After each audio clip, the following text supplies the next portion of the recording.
আসসালামু আলাইকুম। আমাদের প্রাণপ্রিয় কলেজের ভাই ও বন্ধুরা, আপনাদের জন্য হবিগঞ্জ শহরের সংলগ্ন ওমনগর গ্রামে দেওয়ান মাহবুব রাজার নামে একটি গান দিতেছি, মনোযোগ দিয়ে শুনবেন সবে।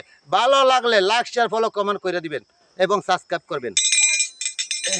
মাহবুব রাজা আল্লাহর অলি উমেদনগর শুয়াছে, আমি অদম কান্দি বাবার চরণের আশা নিয়ে।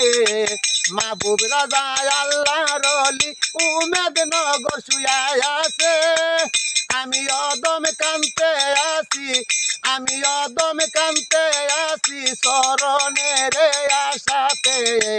মাহবুব রাজা আল্লাহর অলি উমেদনগর শুইয়া আছে, তিনির চরণ দুলি পাইলে মনের দুঃখ যায় দূরে। তিনির চরণ দুলি পাইলে মনের দুঃখ যায় দূরে। মাহবুব রাজা আল্লাহর অলি